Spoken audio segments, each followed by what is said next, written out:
Hello and welcome to another episode of Spirit Seeking with Pratick on Sound Health Solution. If you've closely followed the previous videos, you'll notice that we have moved from being physically secure to creating, to being creative, to producing something. And once we start producing and creating, we get filled with life energy. The chi of life fills us. We have a desire to be alive.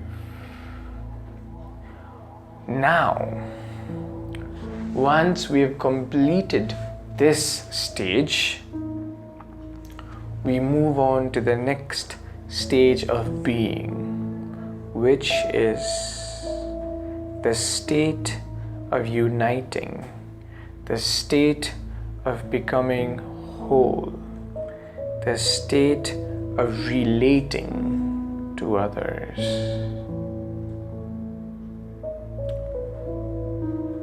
As cruel as it sounds, you cannot really start relating to others until and unless you're secure yourself, until and unless you start creating something from yourself, until and unless you start feeling the life energy in yourself. Then you move on to relating with others.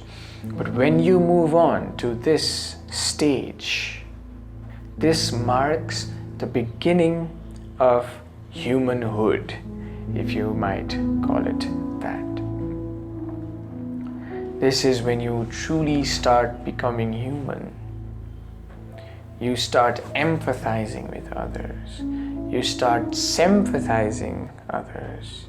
You start relating with others. You start seeing yourself in other people's shoes.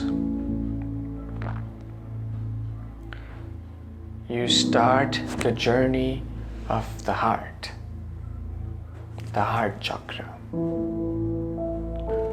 The heart chakra is the fourth chakra and is the link between the lower, I would say, animalistic chakras and the higher, more divine chakras. So the heart chakra, I would like to call it as the human chakra.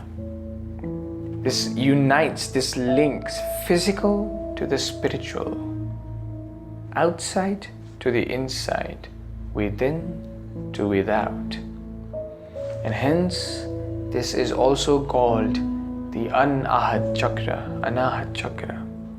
Anahad means sound without friction, sound without striking anything.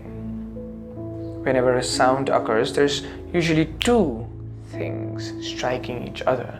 But anahad means there is no striking whatsoever, but there is sound, which gives this chakra the sense of wholesomeness, the sense of unity, the sense of peace, the sense of being human. This chakra is somewhere right at the center of your chest, say cardiac plexus.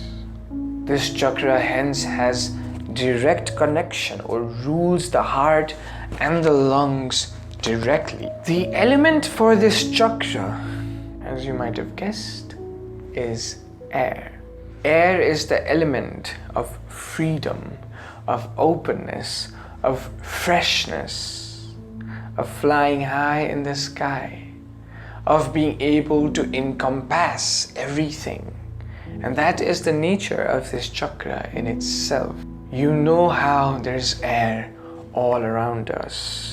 We might not see it, we might not be aware of it, but it encompasses all of us, all that exists within the earth, inside itself, with calmness and equanimity.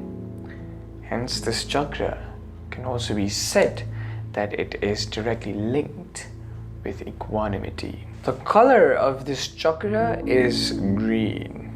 Green is the color of peace. Green is the color of calmness.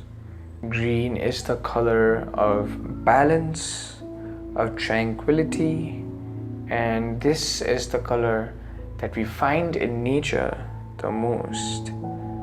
That's what the nature does to us. It keeps us balanced and tranquil with a sense of calmness and peace. And hence, that is the job of this chakra too. So what does this chakra actually mean? What does it symbolize? What does its energy symbolize? Its energy, without a doubt, symbolizes love.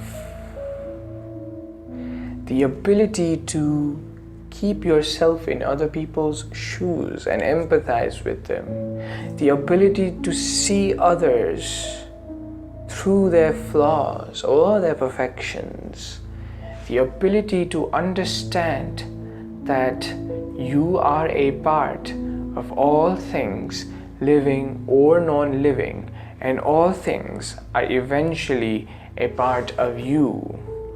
It symbolizes breaking the sense of ego, breaking the sense of being me, and rather adapting to the sense of becoming we, or us, or the whole. So how do you know that the heart chakra is performing well?